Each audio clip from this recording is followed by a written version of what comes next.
안녕하세요. 옹구TV입니다. 저는 이번에 추석 명절을 맞이해서 제가 태어나 자랐고 아직도 내 어머님이 거기 계시고 그리고 저를 있게 해준 내 조상님들이 누워 계시는 내 고향을 좀 다녀왔습니다. 그런데 제가 고향을 다녀오면서 느낀 것은 제가 그때 어렸을 때 유년 시절에 내 고향에서 학교를 다닐 때 굉장히 악동 노릇을 많이 했던 것 같아요. 그래서 만약에 우리 부모님 그리고 동네 어르신들 속을 썩이던 그 악동이 만약에 그때 처벌을 받았으면 어떤 법에 의해서 처벌을 받았을까 이렇게 살펴보는 것도 이제 법률가로서 이렇게 생활하는 저에게 상당히 의미 있고 굉장히 아름다운 추억이 될 것 같아서 제 그때의 생활을 법률에 의뢰해서 계절별로 잠시 살펴보기로 하겠습니다. 우리 집에서 저희 학교까지 가려면 약 한 6km 정도가 됐어요. 15리라 가죠. 그런데 그 길은 산 넘고 물 건너야 되는 굉장히 험난한 길이었습니다. 그럼에도 불구하고 그 길이 지금 돌이켜 생각해 보니까 저에게는 가장 아름답고 소중한 동심을 갖고 졌던 그런 길이기도 할 것 같습니다. 여러분도 저와 같이 시골에서 사셨던 분들은 아마 많이 걸어 다니면서 그런 추억을 많이 맹글하실 길로 믿기 때문에 저와 같이 그 시절 한번 추억해 보는 것도 좋을 것 같습니다. 이제 사계절이 됐는데 이제 먼저 봄이 오죠. 나의 살던 고향은 꽃피는 산골.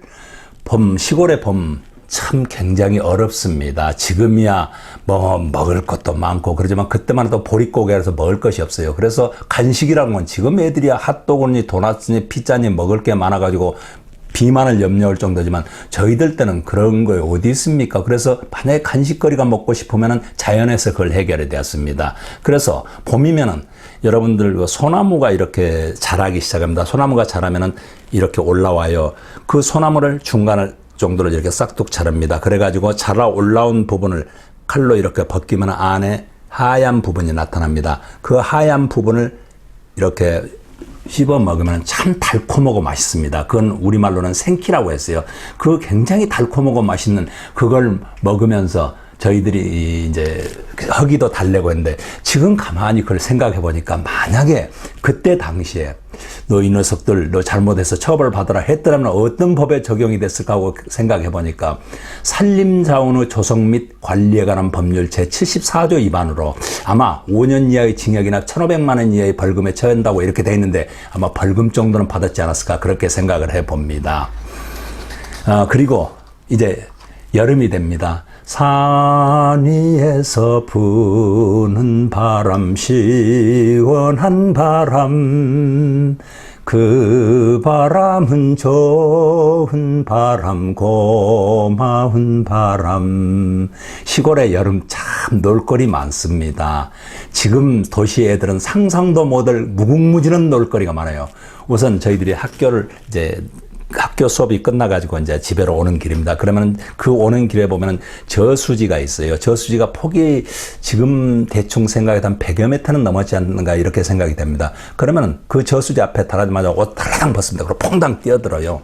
아마 지금 우리 부모님들이 보면은 기절초풍에서 뒤로 넘어지실 겁니다. 그 위험한데 그렇게 하시라고 하겠어요. 그런데 저희들은 그 생명을 담보로 하고 그 수영 연습을 했더랬습니다. 그런데 참 아이러니한 것도 그렇게 수영 연습에서 했음에도 불구하고 제가 자꾸 하신 조오런 선생님 마냥 어떤 수영선수가 되지 못한 것이 참 아이러니가 아닐 수 없습니다. 아무튼 그렇게 수영 연습을 하고 집에 오면 아버지가 그럽니다. 아가 너 가서 소 염을 좀 준비하게 깔 좀 비웠나. 깔을 시골말로 꼴을 깔으라고 했습니다. 그러면 저는 꼴망태 이렇게 메고 납들고 소 끌고는 이렇게 내과로 갑니다. 근데 저만 가는 게 아니에요. 그 시절은 전부 비슷비슷하니까 동네 동수 녀석, 삼식이 이렇게 여러 명이서 같이 갑니다. 그래가지고 꼴을 대충 베서 꼴망태 담은 다음에 뭐 소는 어디다 묶었는지 정신도 별로 없어요. 거기다 소 이렇게 묶어놓고 그냥 내과 모래밭에서 이제 오만 놀이 다 합니다. 씨름도 하고 자치기도 하고 물속에 들어갔다 나오기도 하고 피레미도 잡고 그렇게 하다 보면 해가 이미 니언니언 해가 넘어가고 어두컴컴해지기 시작해요. 그러면 이제 올라오고 이렇게 소를 찾으면 오마이 어찌했을까요? 소가 그 옆에 아저씨네 논에 가서 이 벼를 적당히 다 먹어 치워버렸습니다. 호호 이거 큰일 났죠. 이때 만약에 이게 소를 그렇게 관리를 잘 못했으니까 거기에 대한 만약에 처벌을 받았더라면은 우리 형법 제366조에 있는 재물손괴죄에 해당되지 않을까? 물론 재물손괴죄는 지금도 마찬가지입니다. 고의가 아닌 과실, 그러니까 실수로 타인의 재물을 손괴한 때는 처벌을 할 수는 없습니다. 그러나 민사상 책임은 있어가지고 배상을 해줘야 되겠죠. 아마 우리 아버지가 그때도 배상해 주셨을 겁니다. 그리고 어떻든 간에 집에 와서 아버지한테 혼납니다. 이제 그 아저씨는 별을 그렇게 했으니까 난리가 났겠죠. 혼납니다. 그리고는 그냥 자면 좋은데 저녁이 또 어두컴컴하면 동수한테 갑니다. 야, 동수야, 우리 수박설이 한번 왔거나. 그러면 동수가 또 이제 삼식이도 불러 모으고 다 몇 명 불러 모읍니다. 그래가지고 수박설을 가요. 여러분, 수박설이라는 말 많이 들어보셨는데 실제 해보신 분은 많이 없을지도 모르겠습니다. 수박설이 가는데, 나무 밭에 수박 따러 가는데 뭐 후레쉬를 가지고 가겠어요? 호롱불을 가지고 가겠어요? 라이터를 가지고 못 가지만 어두컴컴합니다. 그러면 옷을 이렇게 이렇게 찰싹 달라붙는 걸 입고 수박밭으로 갑니다. 그래가지고 삼식이는 거기서 망을 보고 있고 동수하고 나하고는 수박밭을 이렇게 굴러요. 수박밭을 구르다 보면 이따만한 뭐가 걸립니다. 그게 수박이죠. 수박에 탁 걸리면 그거 따가지고 어깨에 먹습니다. 그러다가 이제 그 수박밭 아저씨한테 걸립니다. 그럼 어쩌겠어요? 난리가 나죠. 그런데 그 아저씨, 너희 놈들 이리 와. 그래가지고 옷 전부 벗어! 그럼 옷 싹 벗어요. 옷 싹 벗고는 손 들어가면 손 싹 듭니다. 그러면 수박밭에 너희들 움직이면 혼나. 그래가지고 수박밭에서 밤새 그렇게 서 있습니다. 자, 여름에 수박밭에 옷 hal딱 벗고 서 있으면 어떻겠어요? 모기가 완전 헌혈을 한 줄 알고 신나게 모기가 떴습니다. 그러면 저 밤새껏 모기한테 헌혈을 하죠. 그러는 거에 수박서리의 벌칙이었습니다. 그런데 만약에 그때 그 아저씨가 우리를 형사상 어떤 처벌을 받게 했더라면 가만히 지금 생각해 보니까 그거는 야간에 사람의 주거, 간수하는 저택, 건조물이나 선박 또는 점유하는 방실에 침입해서 타인의 재물을 절취하는 자는 10년 이하의 징역에 처한다는 우리 형법 제333조의 야간 주거침입 절도죄가 됐을 것 같아요. 그럼에도 불구하고 그 아저씨는 우리를 이 정도 하는 선에서 형사상 처벌은 마무리했고, 모르겠습니다. 또 그 변상은 우리 아버지 가서 또 빌고 해줬는지 어쩐지 지금도 모르겠어요. 아무튼 저한테 수박감 물어줬다 그런 말씀은 하시지 않았습니다. 그렇게 여름이 지나고 납니다.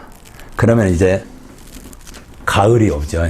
산골짜기에 다람쥐, 아기 다람쥐, 도토리 점심 가지고 소풍을 간다. 다람쥐가 도토리 점심 가지고 왜 소풍 갑니까? 소풍은요, 다람쥐가 겨울에 먹기 위해서 식량 비축하는 겁니다. 여러분들이 표현하기 좋아서 그렇게 동요는 그렇게 만든 거죠. 아무튼 가을이 되면 시골 가을은 굉장히 풍요롭습니다. 여러분도 아시다시피. 그래서 먹을 것이 이제 그때는 지천으로 널려 있어요. 예를 들어 밤에 바람이라도 많이 부는 날이면 배도 떨어지고 대추도 떨어지고 감도 떨어지고, 이튿날 들녘에 나가보면은 온갖 것이 많이 떨어졌어요. 자, 그러면 바구니 들고 갑니다. 그래가지고 마치 자객배나 되는 다 이렇게 다 담아와요. 그래가지고 그걸 갖다 먹습니다. 그래서 그 갖다 먹는다 해가지고 그 배를 소유하셨던 분이나 감나무를 소유하셨던 분이 뭐라 말씀 안 하십니다. 그게 시골 인심이에요. 그런데 그걸 지금 가만히 이렇게 또 생각해 보니까, 만약에 그분이 우리를 어떤 법률적으로 처벌을 받게 고소를 했다 그러면 어디에 해당될까, 이런 걸 한번 생각했습니다. 그러면은 어떠냐면 유실물, 즉 이렇게 잃어버리는 물건이라고 표현할까요? 그다음 표류물, 돌아다니는 물건이란 말입니다. 또는 타인의 점유를 이탈한 재물을 횡령한 자는 1년 이하의 징역 또는 300만 원 이하의 벌금이나 과료에 처한다는 우리 형법 제360조 1항의 유실물 횡령죄가 아마 해당됐을 것입니다. 그럼에도 불구하고 우리 그 과일 주인들 아무 말씀 안 하시고 가져다 먹게 이랬던 우리 시골 인심이었습니다. 그래서 이제 가을이 가죠. 그러면 이제 겨울이 또 옵니다.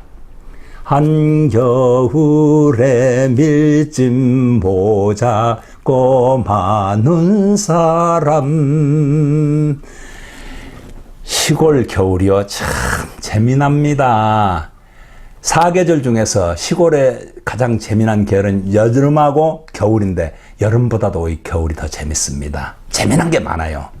우선은 시골에 가서 보면은 이렇게 논에다가 물을 이렇게 담급니다. 그럼 물이 차면은 그 얼어요. 얼면 그 위에 스케이트 타기가 참 좋겠죠. 그런데 스케이트가 어디 있습니까? 그 시절에. 지금이야 뭐 애들이 스케이트가 빚가봤자간 스케이트가 많겠지만 그때는 없습니다. 그러면 스케이트를 현지 조달을 해야 된다면 그러면 어떻게 하느냐. 여러분 지금 아파트에 이렇게 보시면은 유리창이 왔다 갔다 하기 좋기 위해서 그 네일 위에 이렇게 뭐가 굴러가는 거 보셨습니까? 그 네일이 바로 스케이트 재료입니다. 그게 어디에 맞냐? 학교 유리창을 열고 닫는 그 유리창 밑에 보면 네일이 쫙 깔렸습니다. 겨울이면 그거 다 뜯어옵니다. 자, 뜯어다가 이렇게 구부려요. 구부려가지고 신발 밑에, 발 밑에 이렇게 딱 채면 아주 훌륭한 스케이트가 됩니다. 그 스케이트 타고 얼음판 달리면요. 기가 막히게 잘 나가요. 그래서 스케이트를 타고 또 싱싱 달리는 썰매, 흰눈 사이로 썰매 달리죠? 썰매 어떻게 만드는지 아십니까? 썰매 만드는 재료 역시 없어요. 없으니까 어디를 가냐? 각 동네마다 보면은 마을에 가면은 이렇게 정자가 있습니다. 그 정자가 시원하라고 바닥을 나무라든가 안 그러면 대나무로 이렇게 바닥을 해놓습니다. 그 대나무가 조금씩 넉직넉직해 참 좋아요. 그 대나무 딱 뜯어다가 밑에 썰매 밑에 탁 장착을 하죠. 허허, 이건 성능 좋은 아주 그것하고 아마 올림픽 나가도 좋을 정도로 굉장히 성능 좋은 썰매가 됩니다. 그래 썰매를 딱 만들어 놓아요. 자, 그러면은 또 학교 공공재물, 그 다음에 마을 정자 공공재물, 이거에 손괴한 게 그냥 죄가 안 되냐, 어른들이 그냥 야단만 치셨을 뿐이지, 만약에 그때 우리들을 또 처벌하겠다면 아마 그것도 재물 손괴죄에 해당될 것입니다. 어떻든 간에요. 이와 같이 우리가 철부지들의 행위가 비록 어른들이 관용을 베푸시고, 그래, 얘들을 예뻐하시고 그래서 자라나는 총생들을 길을 죽이지 않기 위해서 형사상 처벌을 않고 야단치는 정도로 끝냈고, 거기에 대해서 우리 부모들은 나무 재산상 손해가 있으면 조금 변상도 해 주셨을는지는 모르겠지만은 그걸 자식들한테는 말하지 않습니다. 야단은 치셔도 내가 너 때문에 돈을 벌였다 이런 말씀을 하시지 않았습니다. 왜냐, 그게 애들이 기가 죽을까 봐서. 그런 참 훌륭한 부모님들을 우리가 도는데 왜 부모들은 그렇게 해줘야 되냐면은, 그게 가만히 생각해보니까 물론 시골에 살면서 사람의 도리를 다하고 어떤 도덕적인 의무를 다하기 위해서 그랬을 수도 있겠지만, 만약에 그 법률적으로 따져본다면은 미성년자의 자식을 기르는 부모는 어떻게 되냐면, 다른 자에게 손해를 가한 사람이 미성년자로서 책임을 물을 수 없을 때에는 그 감독을 하는 법정 의무가 있는 자가 그 손해를 배상한다는 민법 제755조 1항의 관리 감독자의 책임에 의해서 도덕적인 저기가 아니더라도 법은 이렇게 정해놨던 겁니다. 그런데 우리 부모들은 그런 법이 무서워서가 아니고 그 도덕, 우리가 살면서 사람의 도리를 다하겠다는 그런 것 때문에 아마 저희들이 저지른 행위를 가서 변상도 해주시고 미안하다고 잘못하고 사과도 하고 그러셨을 것입니다. 그런데요, 제가 이번에 고향에 내려가 보니까 그렇게 우리들이 악동짓을 했던 그 뜯어왔던 학교 유리창, 내일은 물론 학교가 아주 다 쓰러져 가면서 운동장에는 풀이 만큼 자라있는 폐교가 되어 있고요. 그 소가 별을 망쳤던 그 아저씨, 그 다음에 수박을 가꾸시던 그 아저씨 이미 돌아가셔가지고 산에 누워 계시더라고요. 그리고 정자에서 주무시면서 너희 녀석들 때문에 잠자리가 굉장히 불편하다고 이러면서 참 저희들을 혼내키셨던 우리 삼촌도 이미 이 세상뿐이 아니시더라고요. 그래서 참 세월의 무상함을 느껴봤습니다. 그리고요, 또 한 가지 시골에 가서 이렇게 생각해 보니까 그때 악동짓으로 관했던 친구들이 상당히 보고 싶습니다. 물론 그 중에서 한 녀석은 연락이 되지만 두 녀석은 지금 연락이 안 돼요. 그래서 오늘은 제가 그 친구들이 보고 싶어서 우리 조연필 선생님이 부르신 친구야라는 노래를 제가 평소에 가끔씩 많이 부릅니다. 그 노래를 부르고 저는 노래를 부른 다음에 어떤 제 기념을 하기 위해서 동영상을 만들어갖고 제가 보관하고 있어요. 그 보관하고 있는 동영상을 잠시 게재를 할까 합니다. 그래서 이 강의 말미에 게재를 할 테니까 여러분들도 혹시 친구가 보고 싶어서 저와 같이 옛날을 회상하고 싶다면 이걸 보시면서 조금은 마음의 위로를 받으셨으면 좋겠다는 생각을 해봅니다. 그러면 저는 다음 시간에 찾아뵙겠습니다. 고맙습니다.